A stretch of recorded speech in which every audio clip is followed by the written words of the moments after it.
अपनी परछाइयों के जरिए टेलीपोर्टेशन जैसे प्रभाव पैदा कर सकता था। पास से देखो तो वह सचमुच बहुत लंबा है। हाँ हाँ हाँ। मोरिया एक बड़ी कैंची पकड़े हुए पागलों की तरह हंसा। उसके प्रकट होते ही समुद्री लुटेरों के जहाज पर सभी चौंक गए। कुणाल के प्रभाव से अभी अभी टकराने के बाद जहाज पर सवार समुद्री लुटेरे अभी अभी उठ पाए थे और उनके शरीर में दर्द हो रहा था। लेकिन उनकी अंतर्भावना ने उन्हें बताया कि समुद्र का यह सरदार मोरिया लिटिल ओर्स के लिए एक और खतरा बन सकता है। इसलिए दांत पीसते हुए उन्होंने अपने हथियार उठाए और अपने साथी की रक्षा के लिए मोरिया की ओर दौड़ पड़े। हालांकि इससे पहले कि वे अपनी तलवारें घुमा पाते, तेज दांतों और नुकीले दांतों वाले अनगिनत छोटे चमगादड़ मोरिया के शरीर से अलग हो गए और समुद्री डाकुओं की ओर उड़ते हुए उन्हें चारों ओर से काट लिया, जिससे वे घावों से भर गए। किसी के भी रोकने पर मोरिया ने हाथ में कैंची लेकर डेक से लिटिल ओर्स की परछाई को उठाने के लिए हाथ बढ़ाया ताकि उसे काट सके। उसने जानबूझकर लिटिल ओर्स की परछाई कैद करने के लिए इस समुद्री डाकू जहाज को चुना, जो रोशनी के बिल्कुल विपरीत था। लिटिल ओर्स वाकई बहुत बड़ा था। समुद्र में पड़ा हुआ भी वह एक छोटे पहाड़ जैसा था। अपनी परछाई इस समुद्री डाकू जहाज पर डाल रहा था, जिससे मोरिया को कार्रवाई करने में आसानी हो रही थी।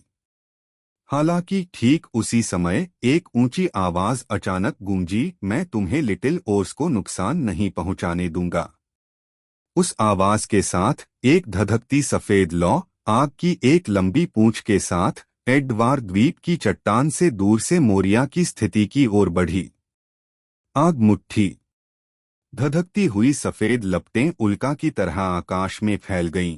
तीव्र गर्मी लेकर वे सीधे मोरिया की स्थिति की ओर उड़ी। क्या? चौंककर मोरिया जल्दी से एक छाया में बदल गई और आने वाले फायर फिस्ट हमले से बचने के लिए लिटिल ओर्स की छाया में डूब गई। जब मोरिया पुनः ऊपर आया तो उसे जली हुई हवा की गंध महसूस हुई। उसने भय के साथ उस दिशा की ओर देखा जहां से आग की लपटें आ रही थीं। एडवार द्वीप के रीफ क्लस्टर के किनारे पर कई आकृतियां दिखाई दीं। उनमें सबसे आगे एक बिना कमीज वाला आदमी था जो धधकती आग की लपटों में घिरा हुआ था। फायर फिस्ट आरव के अलावा और कौन? आरव के साथ मनीष, विस्टा, जोजू और बाकी सभी व्हाइट बियर्ड पायरेट्स के कप्तान थे। उनके पीछे व्हाइट बियर्ड पायरेट्स के सदस्यों का एक बड़ा समूह भी था। तो आखिरकार तुम आ ही गए। दो फ्लेमिंगो अपने जहाज पर उन्हें आते देख रहा था और हंसते हुए बोला, वाकई आगे बढ़ने के लिए अंदर और बाहर दोनों तरफ से तालमेल जरूरी है। लेकिन वो बूढ़ा कहाँ है? वो सफेद दाढ़ी वाला? सेनगोकू भी दूरबीन से देख रहा था, लेकिन उसने वास्तव में व्हाइट बियर्ड की आकृति नहीं देखी, जिसके जवाब में उसने अपनी भौहें सिकोड़ लीं। आरव, गोपाल ने धीरे से बुदबुदाया। आरव को आते देख उसके हाथ छाती पर थे, उसका चेहरा जटिल था। मोरिया को अपनी अग्नि मुट्ठी से अस्थायी रूप से घेरने के बाद आरव तुरंत उस ओर दौड़ा जहां लिटिल ओर्स था। आरव डेविल फ्रूट का इस्तेमाल करता है, लेकिन उड़ नहीं सकता। चारों ओर समुद्री पानी होने के कारण आरव को नेविगेशन के लिए समुद्र की सतह पर मौजूद जहाजों पर निर्भर रहना पड़ा। धमाका!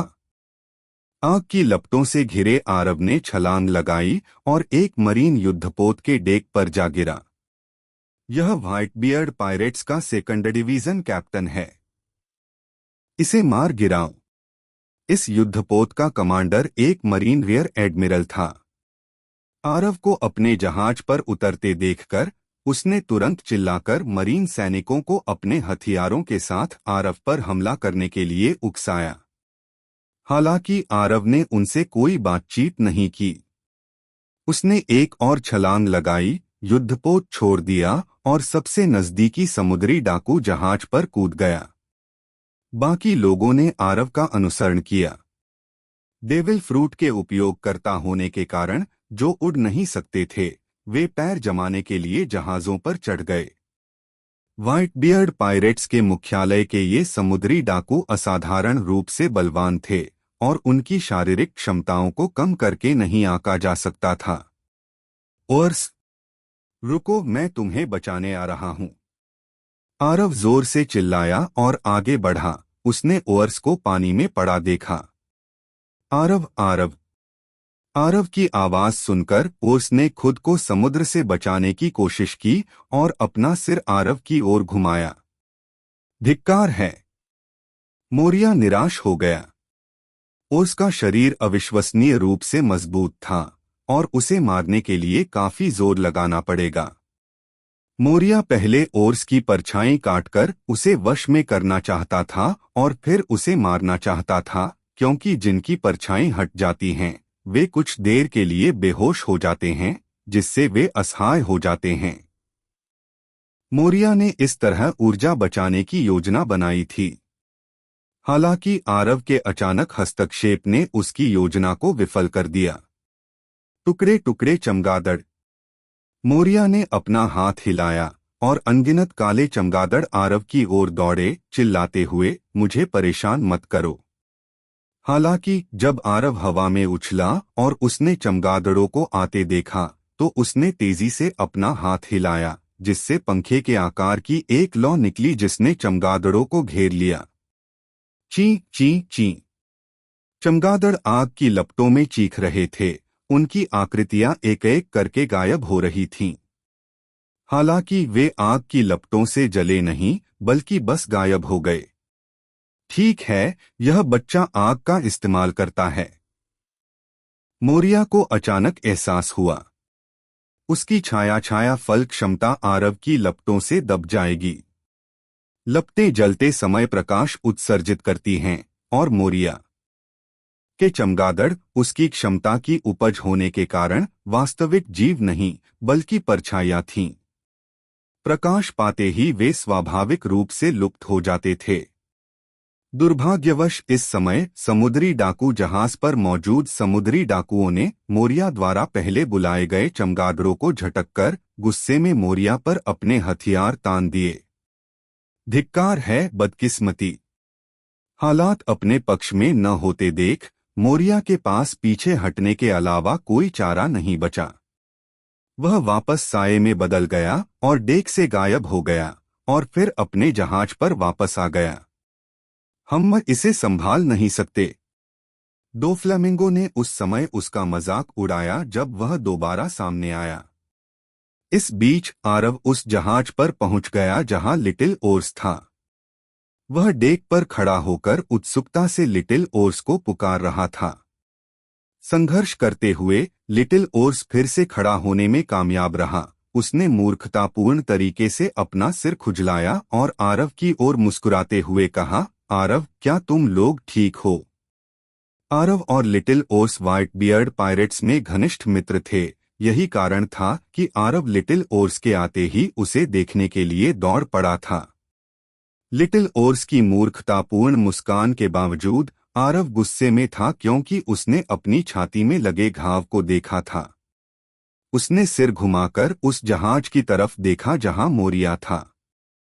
उसे अच्छी तरह याद था, लिटिल ओर्स को उस छोटे पैरों वाले भारी भरकम शिचिबुकाई ने घायल कर दिया था। आरव क्रोधित हो गया। उसके दाहिने हाथ से सफेद लपटें निकलीं, जिसे उसने जोर से समुद्री जहाज की ओर बढ़ाया जहां मोरिया था। सफेद ड्रैगन। एक सफेद लौ एक अजगर के रूप में बन गई, जो दहाड़ते हुए आरव की बाह से उड़ी और सीधे मोरिया की ओर बढ़ी। दो फ्लेमिंगो, जो मोरिया के साथ उसी जहाज पर था, जब उसने आरव की यह हरकत देखी तो वह हैरान रह गया। ये मूव ईशान की ब्लैक ड्रैगन वेव से बिल्कुल मिलता जुलता है।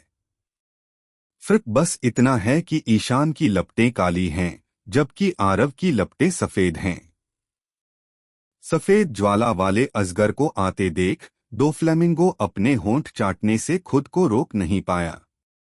इस सफेद ज्वाला वाले अजगर ने उसकी बुरी यादें ताज़ा कर दीं और उसका गुस्सा भड़का दिया। दो फ्लेमिंगो अचानक उछलकर हवा में उछला। अगले ही पल उड़ता हुआ सफेद ज्वाला ड्रैगन समुद्री जहाज से टकरा गया। धमाका! सफेद लपटें फूटने के साथ ही पूरा समुद्री जहाज तुरंत ही भीषण रूप से जलने लगा। जहाज पर सवार नौसैनिक आग की लपटों में घिर गए और चीखते हुए समुद्र में कूदने लगे। मोरिया उसी क्षण भाग निकला जब ज्वाला दैत्य ने हमला किया। वह एक दूसरे समुद्री जहाज पर फिर से प्रकट हुआ और उस जहाज को गुस्से से घूर रहा था जिस पर वह अभी अभी गया था। दहाड़ती आग देखना भयानक था। इस बीच हवा में मंडरा रहे डोफ्लामिंगो ने आखिरकार अपनी चाल चली। आरव के ज्वालाजगर ने उसे घृणा से भर दिया। हाथ बढ़ाते ही डोफ्लामिंगो की हथेली में अनगिनत धागे उभर आए। ये धागे आपस में उलझकर एक मोटे कोड़े में बदल गए जो किसी दागे हुए तोप के गोले की तरह सीधे आरव की ओर बढ़ रहा था। अतिरिक्त चाबुक स्ट्रिंग। कोड़े की तेज आवाज सुनकर आरव को खतरे का एहसास हुआ। उसने कोड़े पर लिपटी काली हकी देखी, इसलिए उसने समुद्री लुटेरों के जहाज पर सवार लोगों को चिल्लाकर कहा, नीचे उतरो। फिर वह खुद भी तेजी से कूद गया। धमाका! एक जोरदार विस्फोट के साथ दो फ्लेमिंगो की ओवरहीट स्ट्रिंग ने समुद्री डाकू जहाज पर प्रहार किया, जिससे उसका अगला हिस्सा तुरंत अनगिनत टुकड़ों में बिखर गया। इस हमले में समुद्री डाकुओं के जहाज का लगभग आधा हिस्सा नष्ट हो गया। पानी का दबाव इतना बढ़ गया कि जहाज झुककर समुद्र में डूब गया। बचे हुए समुद्री डाकू डूबते जहाज के भंवर में फंसने से बचने के लिए पानी में कूदकर तैरकर दूर भाग सकते थे। समुद्री लुटेरों का जहाज डूब चुका था और आरव के पास उतरने की कोई जगह नहीं थी। लिटिल ओर्स उसके ठीक पीछे था। उसने अपना विशाल हाथ बढ़ाया और आरव को पकड़ लिया। आरव ने राहत की सांस ली और लिटिल ओर्स को धन्यवाद देने ही वाला था कि अगले ही पल लिटिल ओर्स ने आरव को मजबूती से पकड़ लिया और उसे अपनी बाहों में खींच लिया और उसके शरीर को मरोड़ दिया। क्रैक! जैसे ही उसने अपना शरीर घुमाया, लिटिल ओर्स की पीठ पर अचानक लंबे घाव उभर आए। ये घाव इतने गहरे थे कि वह तुरंत खून से लथपथ हो गया। पता चला कि अभी कुछ देर पहले ही डोफ्लेमिंगो ने आरव की ओर 5 रंगों वाली डोरियां फेंकी थीं। उसने जो 5 उंगलियां खोलीं, उनमें स्टील के तारों जैसे सख्त धागे थे जो लिटिल ओर्स की मांसपेशियों को जोरदार तरीके से चीर रहे थे। आरव ने डोफ्लेमिंगो के हमले को नोटिस नहीं किया था, लेकिन लिटिल ओर्स ने देखा। आरव की रक्षा के लिए उसने अपने शरीर से वार झेल लिया। ओर्स! आरव ने भी लिटिल ओर्स की चोट देखी और फिर से चिल्लाया। उसे डोफ्लामिंगो जरूर याद था। ड्रेसरोसा में ईशान, डोफ्लामिंगो और साबो के बीच हुए युद्ध में आरव भी वहां था। हालांकि उस समय वह और साबो हथियार ढूंढ रहे थे, इसलिए आरव को डोफ्लामिंगो की ताकत का पूरा अंदाजा नहीं था। उसकी लापरवाही की वजह से लिटिल ओर्स घायल हो गया, जिससे आरव बहुत क्रोधित हुआ। तभी आसमान से एक नीली लौ उड़कर डोफ्लेमिंगो की ओर हवा में उड़ी। नीली लौ घूमती हुई डोफ्लेमिंगो के पास पहुंची और अचानक मनीष के रूप में बदल गई। फिर अपनी मुट्ठियां भींचकर डोफ्लेमिंगो पर जोर से टूट पड़ी। डोफ्लेमिंगो ने अपने आर्मामेंट हकी से बचाव के लिए अपना दाहिना हाथ उठाया। हालांकि उसे उम्मीद नहीं थी कि मनीष का वार इतना जोरदार होगा और उसमें आर्मामेंट हकी भी मिला हुआ था। वार के कारण उसका दाहिना हाथ अचानक डूब गया, जिससे उसका पूरा शरीर बेकाबू होकर नीचे समुद्र की ओर गिर पड़ा। धमाका! डोफ्लेमिंगो पानी में गिर गया, जिससे समुद्र की सतह पर भारी उछाल आया। ये तो कमाल का वार है। भावना हैनकॉक दूर से देख रही थी, उसके चेहरे पर मुस्कान आ गई। ड्रेसरोसा में डोफ्लेमिंगो से उसकी भिड़ंत हो चुकी थी, इसलिए उसे उसके पानी में गिरने पर कोई सहानुभूति नहीं थी। दूसरी ओर सेनगोकू ने डोफ्लामिंगो को पानी में गिरते देखा और जल्दी से एक डेन डेन मुशी उठाया तथा पास के समुद्री सैनिकों को पानी में कूदकर उसे बचाने का आदेश दिया। वाकई व्हाइटबर्ड पायरेट्स के कप्तान राक्षसों जितने ताकतवर हैं। एक समुद्री जहाज पर एडमिरल किजारू अपनी ठुड्डी हाथ पर टिकाए बैठे थे और बगल में बैठे एडमिरल अकैनू की ओर मुड़े। इतनी ताकत के साथ आपने उन्हें उस समय द्वीप पर कैसे फंसाया था? अकैनू अपनी समुद्री टोपी पहने अपनी कुर्सी पर निश्चल बैठा अपनी आंखों को टोपी के किनारे से ढक रहा था। ये शब्द सुनकर उसने ठंडी सांस ली। मैंने सिर्फ जहाजों को मारा है, लोगों को नहीं। किनारे पर आओकिजी पैर पर पैर रखे आराम से बैठे थे और सहजता से बोले, डोफ्लेमिंगो पानी में गिर गया। हालांकि ये वातावरण शैतान फल उपयोगकर्ताओं की क्षमताओं को सीमित करते हैं, हमारे अपने शैतान फल उपयोगकर्ता भी सीमित हैं। क्या मुझे युद्ध का मैदान बदलना चाहिए? आओकिजी ने सुझाव दिया था कि अपने हिमयुग का उपयोग समुद्र को जमा देने के लिए किया जाए, जिससे पूरा महासागर ठोस बर्फ की जमीन में बदल जाए जहां कोई खड़ा हो सके। हालांकि इससे सभी जहाज भी अपनी जगह पर जम जाएंगे। साकाजुकी एक पल चुप रहा और फिर बोला, जल्दी मत करो। व्हाइटबियर्ड अभी तक नहीं आया है। वह गंभीर रूप से घायल है और हिलडुल नहीं पा रहा है, या उसकी कोई और योजना है, कोई पक्के तौर पर नहीं कह सकता। हमारे बेड़े में अभी भी कुछ लोग मौजूद हैं। चलो द्वीपों पर बमबारी जारी रखते हैं। यही हमारा फायदा है। यह एक रणनीतिक फैसला था जिसकी योजना मरीन ने शुरू से ही बनाई थी। आओकिजी और अकैनू दोनों की मौजूदगी में उन्होंने युद्ध के मैदान की परिस्थितियों को तय करने में पहल जारी रखी। अगर वे नौसैनिक युद्ध चाहते तो कर सकते थे। अगर वे जमीन पर युद्ध चाहते तो भी कर सकते थे। व्हाइटबियर्ड समुद्री लुटेरों को आगे बढ़ने के लिए उन्हें नौकायन करना होगा। आओकिजी का हिमयुग उनके लिए तुरुप का इक्का साबित होगा। एक बार समुद्र जम गया तो व्हाइटबियर्ड चाहकर भी बाहर नहीं निकल पाएगा। ठीक है। आओकिजी ने सिर हिलाया और कुछ नहीं कहा। वह जानता था कि अकैनू बस सेनगोकू की बनाई योजना पर अमल कर रहा था। तभी तीनों के सामने छोटी मेज पर रखा डेन डेन मुशी अचानक बज उठा। Hello fleet admiral.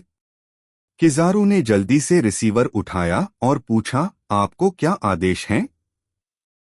Dane Dane मुशी के दूसरे छोर पर ऐसा लग रहा था जैसे सेनगोकू ने बोलने से पहले एक पल के लिए सोचा, आप में से किसी एक को कार्रवाई करनी चाहिए और पोर्टगास डी आरव को पकड़ना चाहिए। तीनों चौंक गए, लेकिन जल्दी ही समझ गए। किजारू ने रिसीवर में जवाब दिया, समुद्री डाकू राजा का वंश। सचमुच? मरीन एडमिरल होने के नाते तीनों को सेनगोकू से पोर्टगास डी आरव की पहचान के बारे में पहले ही पता चल चुका था। व्हाइटबर्ड समुद्री डाकुओं के खिलाफ इस युद्ध में व्हाइटबर्ड को खत्म करने के अलावा उनका एक और मकसद भी था, पोर्टगास डी आरव को पकड़ना। लेकिन क्या हम उसे मारने की योजना नहीं बना रहे थे? किजारू ने सेनगोकू से पूछा, अब उसे पकड़ने की योजना क्यों बदल दी गई? मुझे चिंता है कि ईशान का बच्चा दखल दे सकता है। सेनगोकू ने जवाब दिया, वह आरव का भाई है। आरव को पकड़ने से उसे इस युद्ध से पीछे हटना पड़ सकता है। मैं कोई भी बदलाव नहीं करना चाहता। मैं चाहता हूं कि इस युद्ध में जीत पक्की हो। समझ गया। किजारू ने फोन रख दिया और आओकिजी और अकैनू से कहा, पत्थर कागज कैंची? कोई जरूरत नहीं, मुझे जाने दो।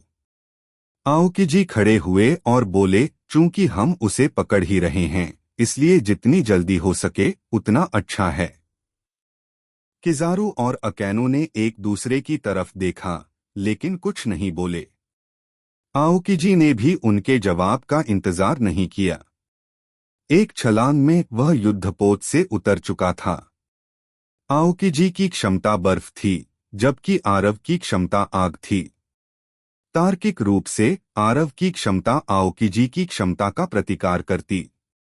हालांकि वास्तव में चूंकि आरव भी लोगिया प्रजाति का था, इसलिए यह प्रतिकार पारस्परिक था।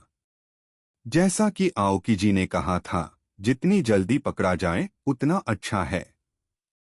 विजेता का निर्धारण जल्दी से करने के लिए क्षमताओं का एक दूसरे का प्रतिकार करने से तेज कुछ भी नहीं है। इस बीच दो फ्लेमिंगो को समुद्र में लात मारकर मनीष उड़कर आरव और ओर्स जूनियर के पास पहुंचा। उसकी बाहें नीली लपटों से जलते हुए दो विशाल पंखों में बदल गईं और वह हवा में तैरते हुए आरव से पूछा, कैसे हो तुम लोग? मैं ठीक हूं, लेकिन ओर्स को इलाज की जरूरत है। आरव ओर्स जूनियर के कंधे पर खड़ा होकर उसकी चोटों को जांचता हुआ चिंतित होकर बोला, उसे बहुत चोट लगी है। दो फ्लैमिंगो के धागे, जो हकी और उसकी काटने की क्षमता से उत्प्रोत थे, असाधारण थे।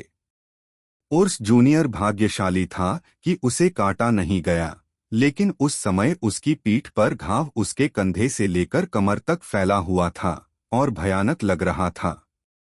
फिर भी ओर्स जूनियर जिद पर अड़ा रहा। उसका खून समुद्र में बह गया, जिससे आरीदांतेदार शार्क का एक बड़ा समूह उसके पैर की उंगलियां काटने के लिए आकर्षित हुआ। इसके बावजूद उसने अपना पैर उठाकर उन पर रौंद डाला।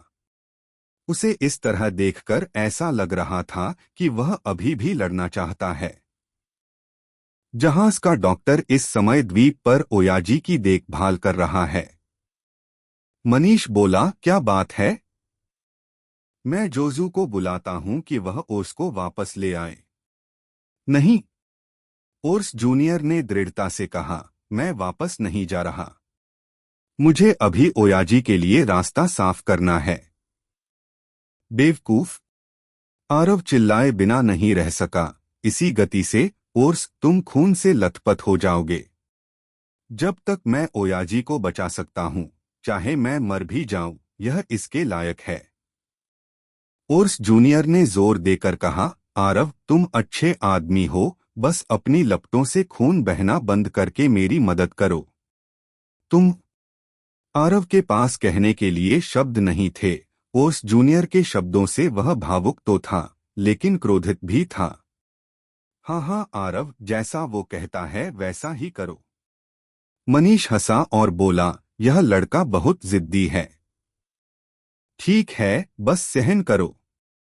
आरव ने अनिच्छा से अपनी हथेली को जलाया, तापमान को नियंत्रित किया और नीचे कूदने से पहले उसे ओर्स जूनियर की पीठ पर लगे घाव पर दबाया।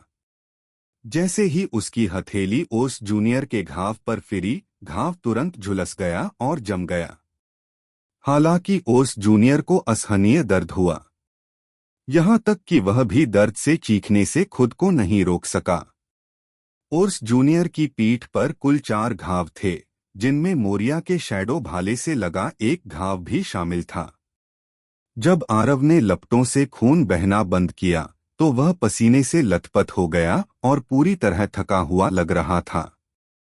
तभी आरव और मनीष दोनों ने राहत की सांस ली।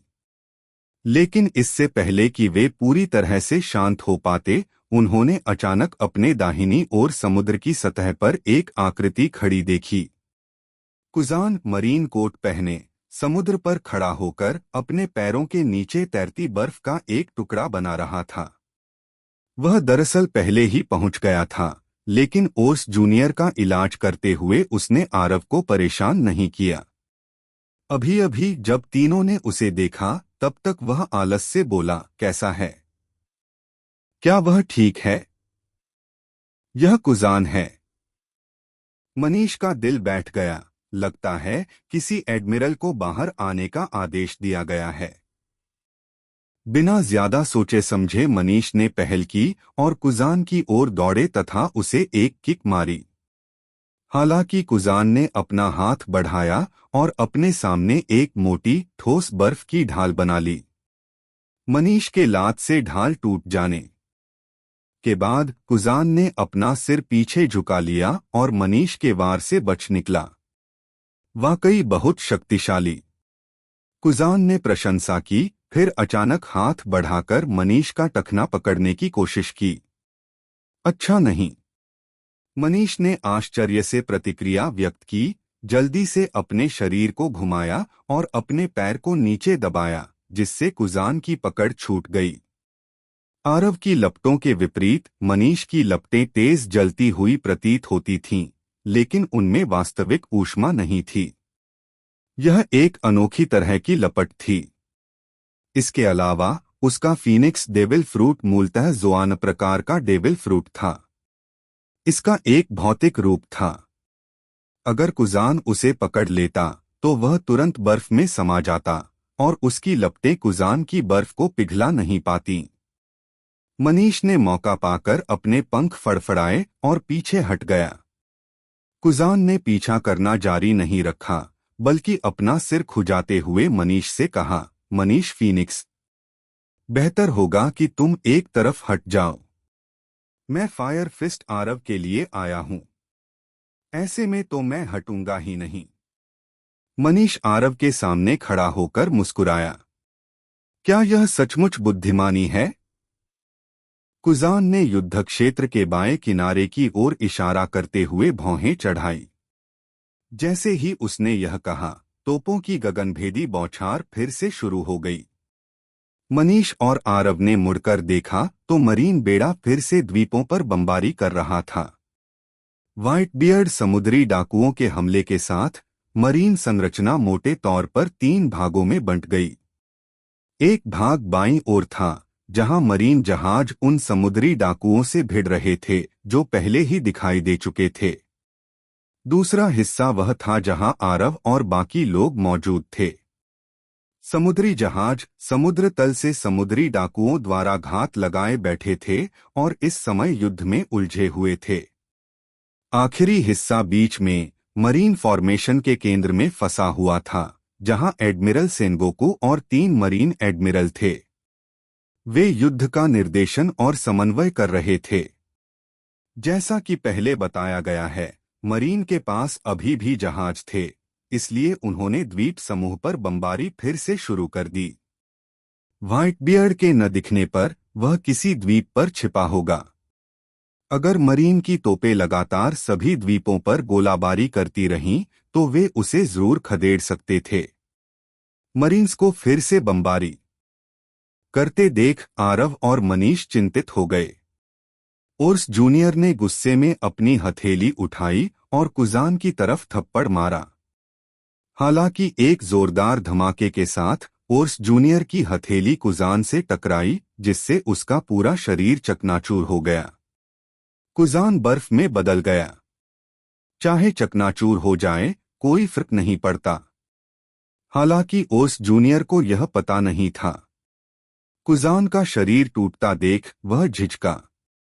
उसी समय कुजान का शरीर अचानक ओर्स जूनियर के पैरों के नीचे से निकला और ओर्स जूनियर के पैर पर दबाव डालने लगा। चटक चटक फलियों के फूटने की आवाज गूंजी। पैरों से शुरू होकर ओर्स जूनियर तेजी से जम गया। कुजान से निकल रही भयानक ठंड ने उसे पूरी तरह से जकड़ लिया और ओर्स जूनियर का विशाल शरीर पल भर में जम गया। समुद्र की सतह पर एक विशाल बर्फ की मूर्ति दिखाई दी। मैंने सुना है कि तुम्हारे पूर्वज महाद्वीप खींचने वाले ओर्स भी जमकर मर गए थे। यह सचमुच एक पूर्वाभास जैसा लग रहा है। कुजान ने जमे हुए ओर्स जूनियर को मुस्कुराते हुए देखा। ओर्स, मनीष और आरव एक साथ चिल्लाए और कुजान की ओर दौड़ पड़े। कुजान की हरकतें बहुत तेज थीं। किसी ने उम्मीद नहीं की थी कि वह ओर्स जूनियर को इतनी जल्दी स्तब्ध कर देगा। यह देखकर दोनों हैरान रह गए।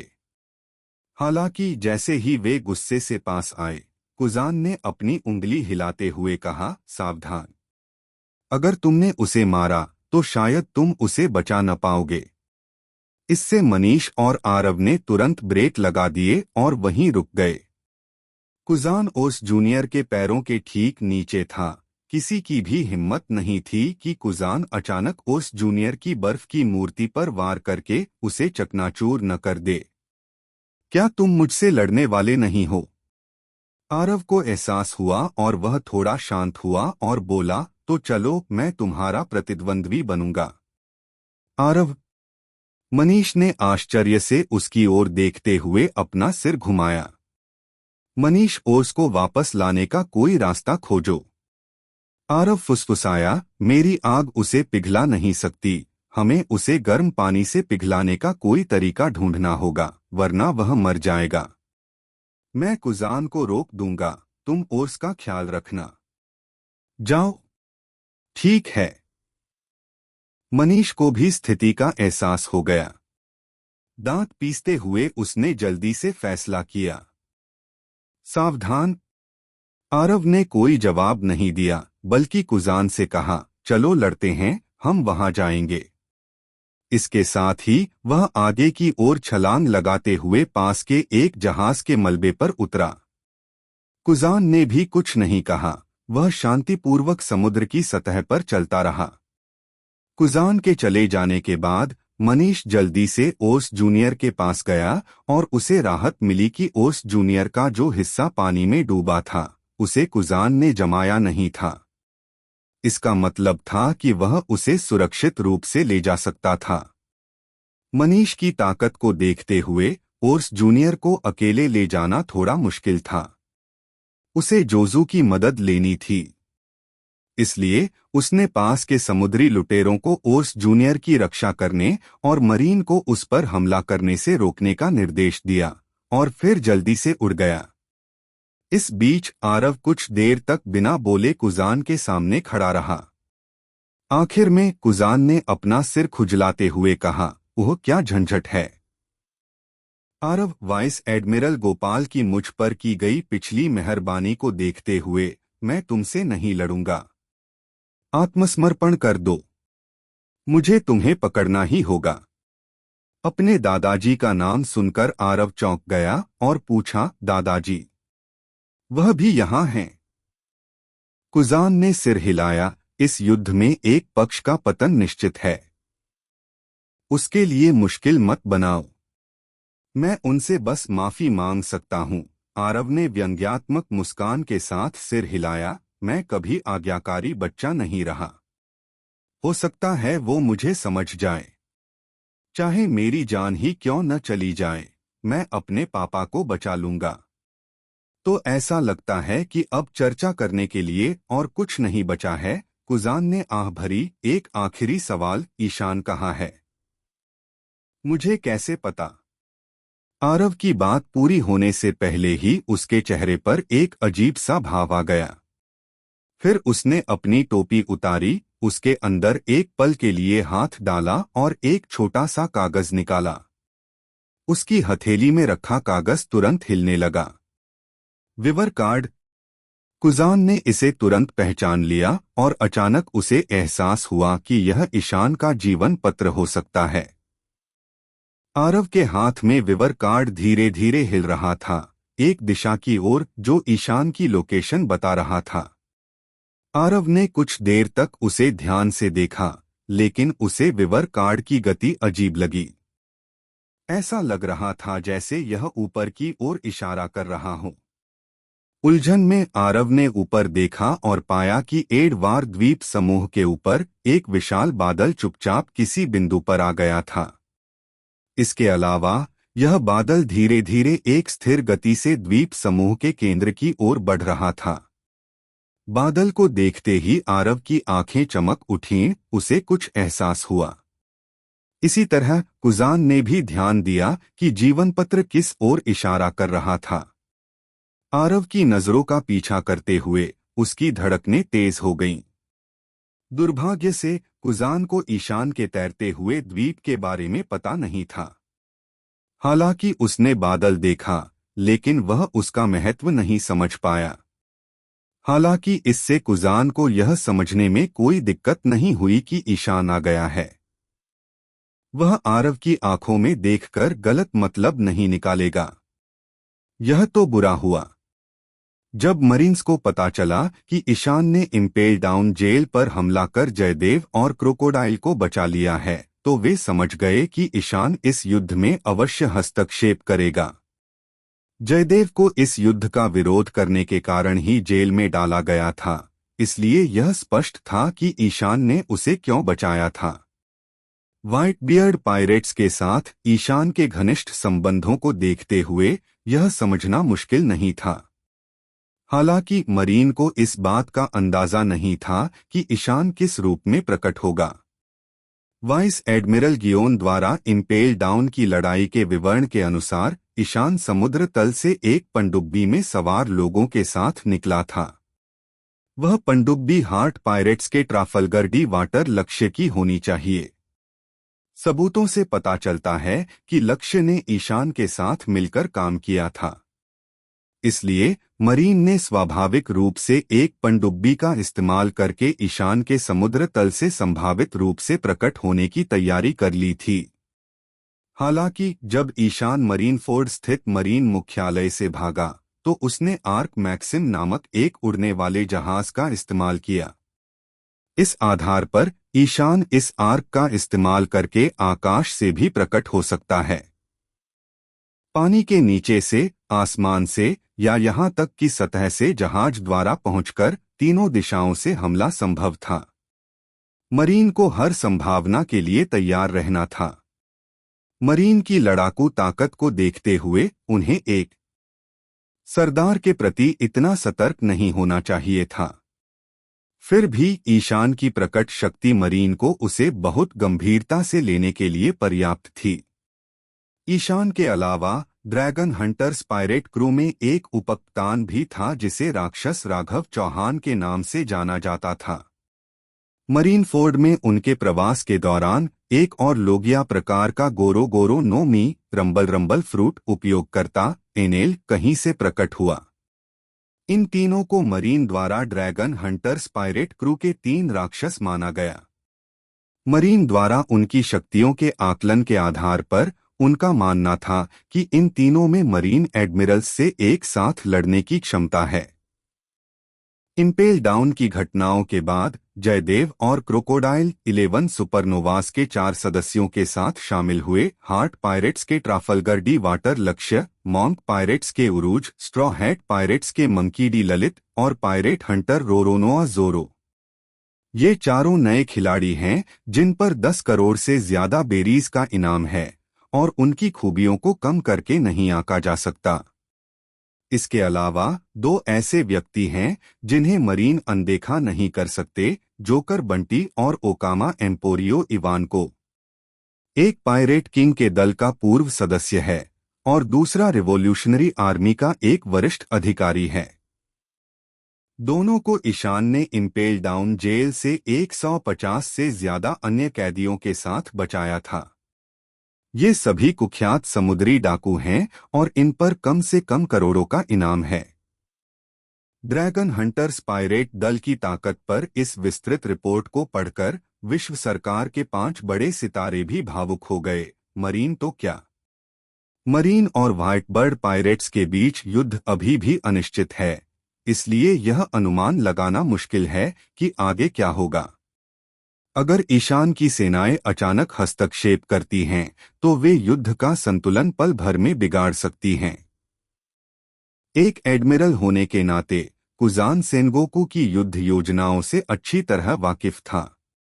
इसलिए जब उसने देखा कि आरव का विवर कार्ड हिल रहा है, जिससे संकेत मिलता है कि ईशान युद्ध के मैदान में आ गया है, तो उसे कार्रवाई करनी ही पड़ी।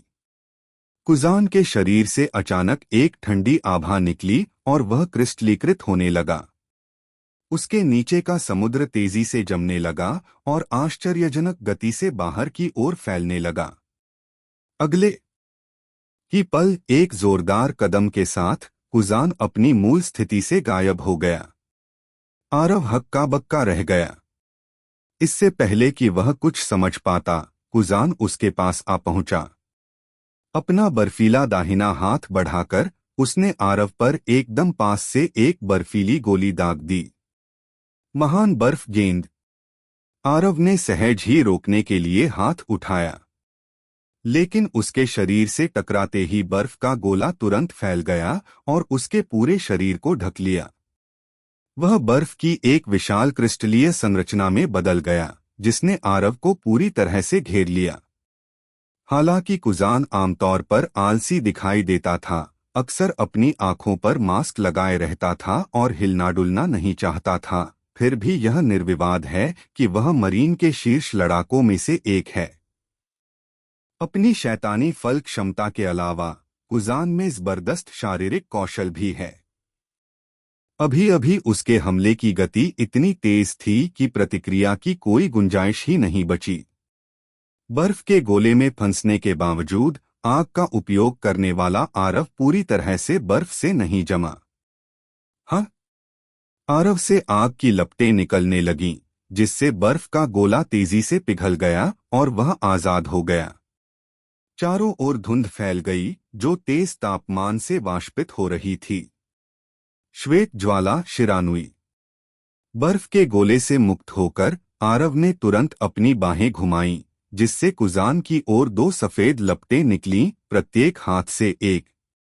ईशान से रिमाइंडर मिलने के बाद आरव अपनी लपटों का तापमान बढ़ाने पर काम कर रहा था।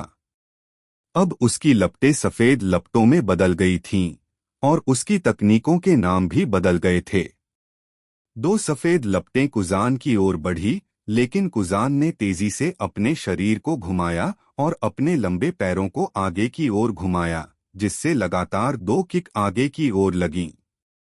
उसकी किक से दो अर्धचंद्राकार बर्फ के ब्लेड बाहर निकले। यह तकनीक कुजान की मरीन की रोकुशिकी तकनीक रंक्यकू या टेम्पेस्ट किक के संयोजन से विकसित हुई थी। दोनों बर्फ के ब्लेड आरव की सफेद लपटों से सीधे टकराए। अत्यधिक गर्मी और ठंड की टक्कर पिघलकर एक दूसरे को बेअसर कर गई और जलवाष्प में बदल गई, जिससे हवा भर गई। कुजान की क्षमता के कारण जिस क्षेत्र में वे लड़ रहे थे वह बर्फीली मीन में बदल गया था, इसलिए आरव सुरक्षित रूप से आगे बढ़कर हमला कर सकता था। आरव ने हाथ बढ़ाकर कमर से खंजर निकाला और उसे उल्टी पकड़ में पकड़ लिया। खंजर से एक सफेद लपट निकली, जो ईशान की अंधेरी ज्वाला की तलवार जैसी थी, हालांकि लंबाई में थोड़ी छोटी थी। आरव कुजान पर झपटा और उसके पेट पर वार किया। कुजान ने आरव की कोहनी को रोकते हुए किक मारी। आरव ने अपना खंजर कुजान के पैर पर क्षैतिज रूप से घुमाया, लेकिन कुजान ने तुरंत अपना पैर वापस खींच लिया और एक रिवर्स किक मारी, जो नीचे से आरव की कलाई पर लगी। इस किक से आरव का हाथ ऊपर की ओर उठा, जिससे खंजर उसके हाथ से छूटकर उसकी पसलियां बाहर आ गईं। अवसर का लाभ उठाते हुए कुजान ने अपनी उंगली उठाई और बर्फ से बना एक भाला निकला, जो आरव की दाहिनी पसली में घुस गया। किजारू के लेजर हमलों की तुलना में क्योंकि कुजान का फ्रॉस्ट भाला ठोस था, इसलिए उसके लिए हकी को उलझाना आसान था। आरव का तात्विक रूप इस हमले का सामना नहीं कर सका। ब्लेड के प्रहार से पीड़ाग्रस्त होकर आरव ने अपनी लपटों से बर्फ के भाले को पिघला दिया और अपने हाथ को जोर से घुमाया, जिससे कुजान पर एक बड़ा आग का गोला फेंका गया। अब बहुत नजदीक से गोली मारे जाने पर एक प्रचंड ज्वाला ने तुरंत कुजान के शरीर को घेर लिया। बर्फ पर लौ के निरोधक प्रभाव से कुजान को असहनीय जलन महसूस हुई। फिर भी वह चुप रहा, जिससे उसकी ठंड और बढ़ गई। उसने तुरंत आरव की लपटों को दबा दिया, फिर तेजी से आरव के पास पहुंचा और झुककर उसके दोनों पैर पकड़ लिए। बर्फ के टूटने की आवाज एक बार फिर गूंजी और आरव के पैर जमने लगे, जो तेजी से उसके ऊपरी शरीर की ओर फैलने लगे। फ्रोजन टाइम कैप्सूल कुजान की विशिष्ट फिल्म। आरव ने जल्दी से अपने पूरे शरीर में आग लगा दी और अपने ऊपर जमी बर्फ को पिघलाने की कोशिश करने लगा। कुजान भी अपनी ठंडी शक्ति बढ़ा रहा था। जैसे ही आरव ने बर्फ पिघलाई, वह तुरंत फिर से जम गई। संक्षेप में, दोनों के बीच की लड़ाई उच्च तापमान बनाम निम्न तापमान दो शैतान फल क्षमताओं का टकराव थी, जो एक दूसरे का प्रतिकार कर रही थीं।